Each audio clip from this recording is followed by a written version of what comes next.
Hi guys, today's sales training is going to be the last of the modules of our sales training format that we are going to have for continued education. What I want to go over today, and I want to be as tight as I can, as clean as I can, is the flow of the sale. We've already gone through the 6 sales and that covers this a little bit, but there are areas I want to focus on. For one, the sale never ends. I want to begin at the ending. The sale never ends. There's never a day you don't call. You say, oh, well, the Johnsons finished building their house 3 years ago. Holy cow, you stay in touch with them. That's how referrals happen.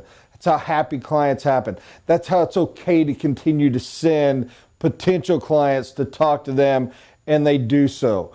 Again, I challenge you, it's the classic Christmas and birthdays.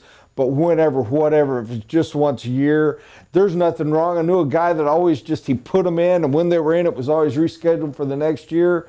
And his joke was always, it's your February call. I call you February of every year. Believe it or not, people recall that kind of stuff. Within a matter of years, it's kind of a cute thing. It's their shtick. It never ends. When they're in the middle of construction, forgive me, you were just the sales guy, it doesn't end. You call. You don't call to interrupt their business. You don't get in their things. Construction side doesn't even need to know what you're doing. You call because you call. You call because you follow up. You call because that is what you do and how you do it. You are always that client salesperson. You will always have a relationship and an obligation there. What is the flow? The perfect flow is you never stop following up. My lands of Goshen, you got somebody that became a lead and they've still not signed, and it's 6 years later. You still call them once a year. You'd be amazed. That person, for whatever reason in life, may never be able to build, but my lands are going to remember you and they're going to refer you to everyone else. And they will still help guide, answer questions, and all down the road. So please remember, start at the end. It never stops. Now, tight flow if you build it. You get the lead, you got to give them the information quickly, respond fast. Is it absolutely necessary? No, it's just more professional. Most places that folks request information from can take forever to get to them. Your job is to be better than the rest. Your job is to wow them with the professionalism so you get to them quickly. They get their emacs, they get their emails from you, they get the phone call, they get whatever info you throw them in the mail. If it's just a letter from you, cool. If it's just a postcard from you, cool. Whatever it is, you've got to send it. If it's a DVD, go for it. If it's the big full kit brochure, go for it. Just get it to them and follow up. Your next is get them in for a presentation. Be prepped for that. Be ready for that. How does the presentation go? As we went over, you want to have the room set up. You want to have everything they need. You want to have the video going in the background. You want to give them a couple minutes to go through that. You want to have a photo album set in front of you that they can wander through and look at. All those things have to be done. Then you walk in. By the way, turn the video off. I actually watched a salesperson the other day do a full presentation with the video on, and I'm sitting here, I'm ripping my hair out. How can anybody be that, oh my gosh. Turn the bloody thing off, sit them down, focus on them, go through the presentation. We've got videos on the importance of that, and that's how you go. Send them to the bank, get the approval, follow up. You've got to close. The next stage of it is closing. Closing can have any number of levels. It can be as easy as when you want to start. It can be, you've got everything, let's do this. It can be, if I do, are you ready to begin? And it can be years. It can be seeking land. It can be getting the promotion. It can be years down the road. But always be closing, always getting there. Here's the main thing I want to focus on, and for lack of a better, I call it the handoff. When we're talking flow of construction, there are 2 handoffs, and the first one I feel is the most important, and that is going from the salesman, or if you're a one-man shop type of situation, this still happens, it's a mentality, to planning consultant. That pass off takes so much longer and it's so much more complex than you would ever think. For one thing, especially in our stores where we have separate salespeople from construction planning people, the worst habit this guy has, bar none, is here you are, is everything good? Even the professional ones, it's not just, there you go, slugger, go get them. But it's, here you are, yes, let's walk through, yes, very professional, yes, very good. Okay, we're all good, and y'all have this. All right, great, thank you. Good luck, I'll see you soon. And he walks off. And it's that mentality of, I have done mine, they now belong to you. Problem with this guy is, this guy tends to have an engineering mind. And it's, give me all the stuff and I'll do my job. Till then, quit wasting my time, I'm busy. You know, do you got the plan? Do you have the land? Are we ready? Do we have everything? Because otherwise, quit wasting my time. I get it. This cat is busy and he is flying and he is dealing with real numbers and everything else, and I'm there. But the problem is, it very rarely is a straight, yes, we have it all, boom, done. It has a huge timeline as a rule. Now, if you get that scenario where the client has land and they have their plans and they're all 100% done, and even their financing is prepped and lined out, although I view that as less important if you've done your stages correctly than the others, you know what it is. It's, well, Mr. Johnson, you ready to get going? I am, Bob. Let's do this. Great. I'll have you in. We'll sign the contract. And it's, yes, Mr. Johnson, you've already got your financing lined out. You're getting them a few documents. Who cares? You have your land. You've owned it for 10 years, and we're just going to come and walk it and figure out where to put it. And holy cow, I love your plans. You've already bought them, and you already got them. We're perfect. That is a straight, clean, that is a very small, I mean, that's close it down, timeline. That is dang near pass off. I still challenge you, salesperson, in proper flow, you need to be following up with them through the bidding so they don't just feel like they were forgotten about. When the client gets busy and they had and oh my gosh, I can't believe I didn't stress this earlier. The salesperson pursues. This is a marital issue, okay? It's, what is every wife's complaint? You pursued me, you courted me, you chased me, you desired me, you caught me, and now you got bored. It's not how it works at all. It's not the truth, but it is how it is perceived. And your concept is, well, yeah, because I was hunting then, now we're this. And you're right. Now we're this relationship. Now we're marriage. Now we're what I saw my parents as. Before, you're the wondrous, exciting thing I was hoping I could catch. Salesperson has been pursued. They've gotten used to it. The client has been pursued by the salesperson. The client has gotten used to it. They go here, and this is facts and figures. This is long and slow. This is long gaps. And it's long gaps for the first time in this whole relationship where the client is waiting to hear from you. As a salesperson, you're always pursuing them. You're always waiting on them to make their call. Now the client is waiting on you. And if the client got signed up and then they don't feel any love is coming, guess what's in their head? You don't care. You just wanted me. You got me. You just wanted the money. Now we're bonked. You got to stay in there. And the person with the relationship is not the new guy. It's the old guy. You got to stay with them. But rare case. They got the land. They have the plans. Have everything out.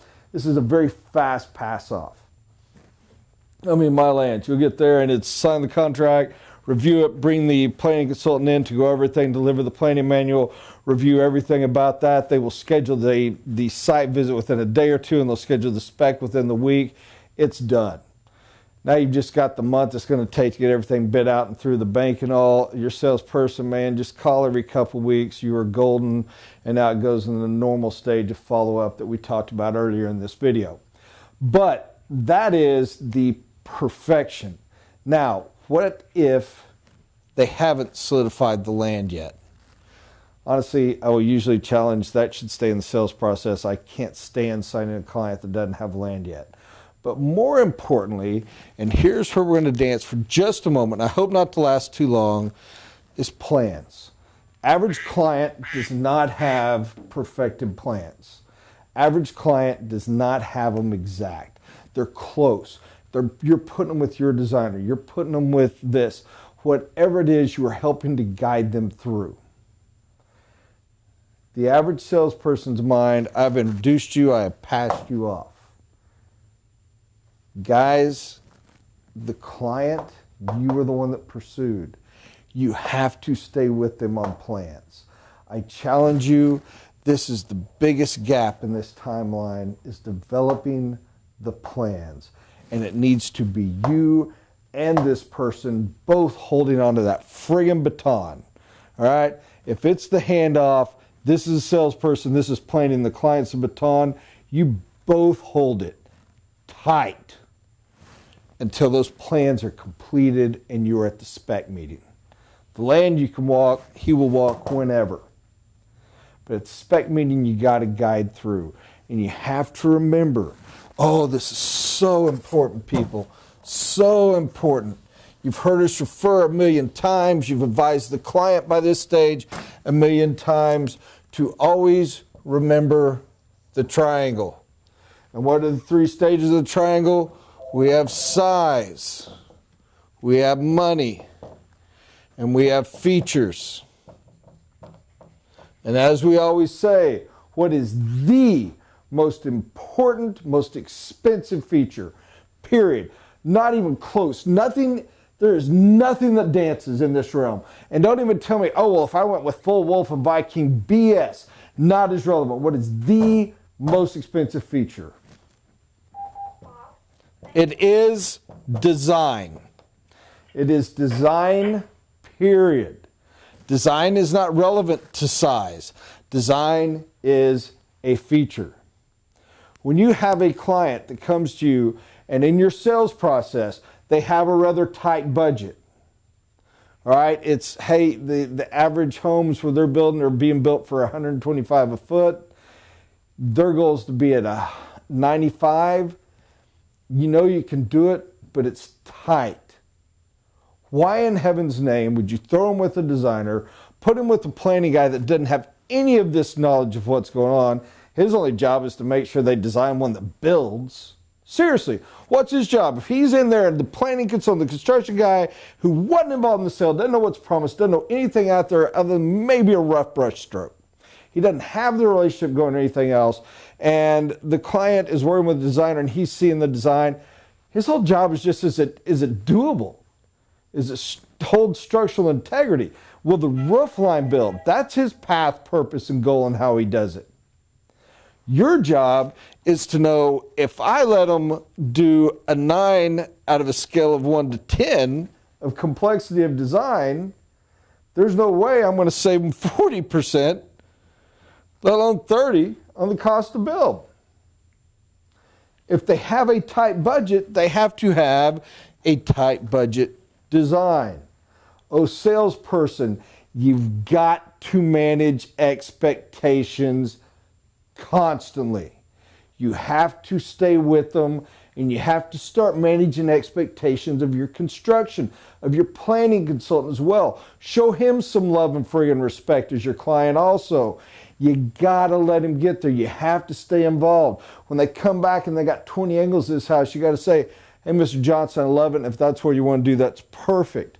I would like to throw some ideas and maybe simplifying the plan, because keep in mind, as we discussed before, a plan this complex is going to be almost impossible to build for your budget goal. Whatever you decide, it is up to you. You are the client.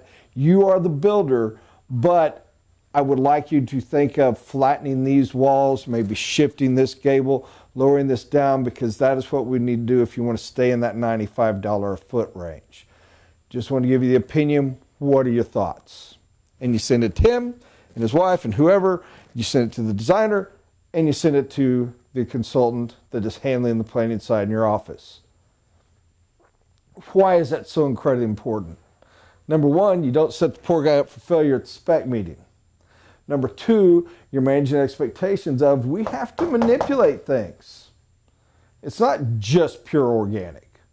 We have to guide and manipulate to achieve your goals. And number three, and oh my gosh, this is so important. I hope you get this. You're managing expectations and you are setting in, here is me doing my job as a consultant. Here is you taking ownership of the decisions you make. Don't you see how much that matters when you get to spec? Don't you see how much that matters when they pick their granite?